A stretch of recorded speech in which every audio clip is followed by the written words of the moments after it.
Hi everyone, I'm Erin. Welcome back to my YouTube channel. I'm so happy that you're here. Don't forget to like and subscribe if you haven't already. And today I'm going to be doing a Q&A about my brain injury. If you're not aware, I was diagnosed with anti-nmda receptor autoimmune encephalitis, and I've been in recovery for about over a year. I spent almost 2 years in the hospital, so I'm going to be answering some questions that I have received in this video, and let me know if you have any additional questions in the comments below, but let's get right into the video. So the first question I have is, how did your brain injury impact your sense of self / who you are? So a big thing for me was having to rely on other people for things that I didn't have to before, such as driving, working, doing things that I did before.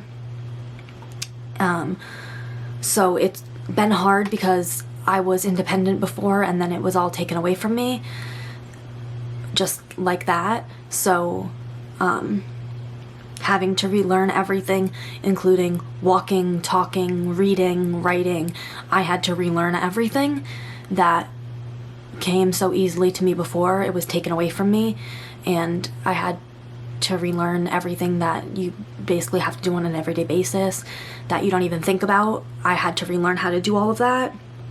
And as far as how it's impacted who I am and how I view myself, I've had times where I've had very low self-esteem regarding losing my hair, losing my teeth, the scars that I have from going through everything that I went through. So as you can see, I do have scars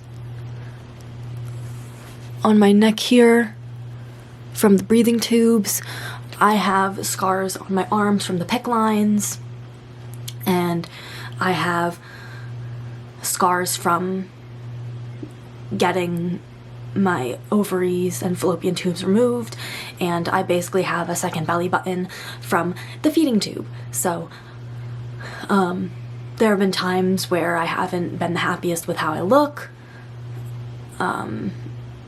and it's taken a lot of time to be okay with them, and I'm still working on it.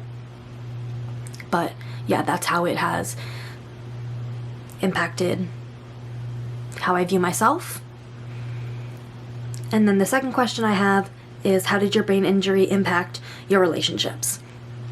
And when I first got sick, well, obviously I was not conscious for most of it, but when I did get better and I could see, who reached out to my family when I was sick, I saw who my true friends really were. It was interesting to see the people that did reach out, and, there were people that I hadn't talked to in years that I found it interesting that they reached out. But I was also surprised that people that didn't reach out, and it just really gave me clarity to who my true friends were, because, some people didn't reach out, some people did. I was surprised at some who did and some who didn't, and I could really see who my true friends were. I also have had to adjust to my parents being extremely overprotective and some immediate family members being extremely overprotective to me, and kind of feeling like I've lost a bit of independence for myself. And it's been hard because I know that they're just doing it because they care so much about me, but it is hard because I do want to be treated like an adult. I'm 25 years old, almost 26, and I feel like I'm not treated that way a lot of the time, so I do struggle with that a lot. And I do notice that I'm not sure if it's the medications I'm on or just the brain injury in general, but I do have a very low tolerance for annoyance, so I do get annoyed very easily, and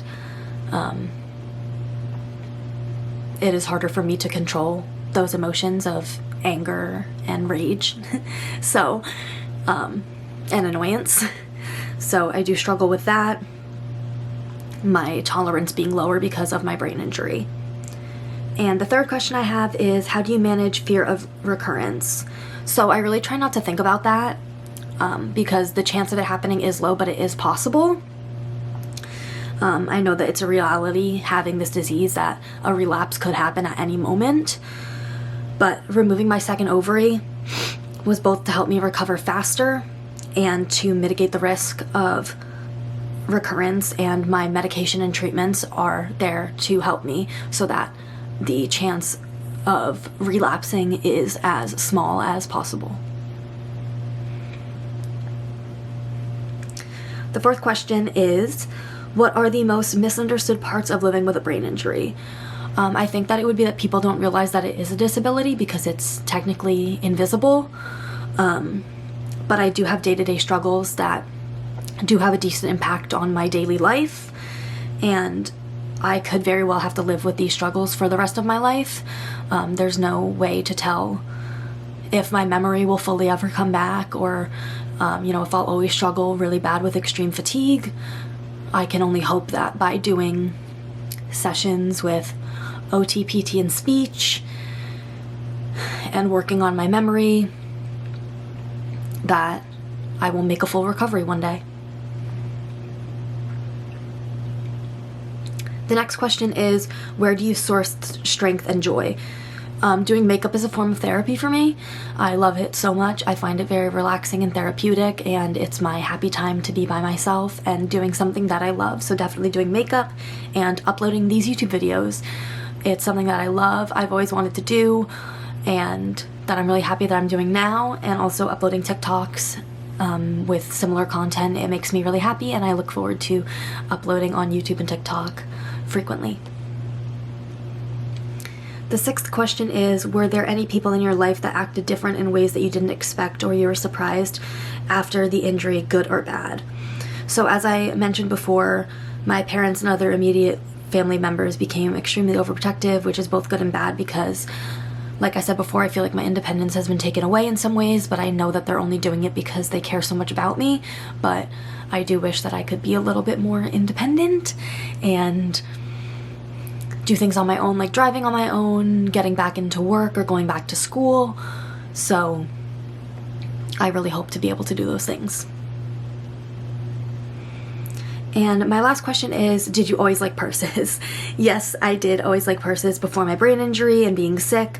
I found a love for handbags around January of 2020, which is when I first purchased my very first luxury handbag, which was a Louis Vuitton Neverfull.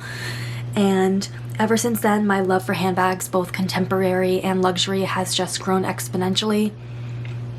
And I do not see my love for handbags leaving anytime soon. And my two favorite brands by far are Coach and Louis Vuitton. And my first ever handbag was from Coach. And like I said, my first ever luxury handbag was from Louis Vuitton. So yes, I have loved purses since before I got sick, and I will continue to love purses for the foreseeable future. So that is all the questions that I have. Let me know if you have any more in the comments below or in the community tab for where I posted to ask questions for this video. Let me know if you have any more there. And I love you all so much. Don't forget to like and subscribe if you haven't already, and I will see you in my next video. Bye.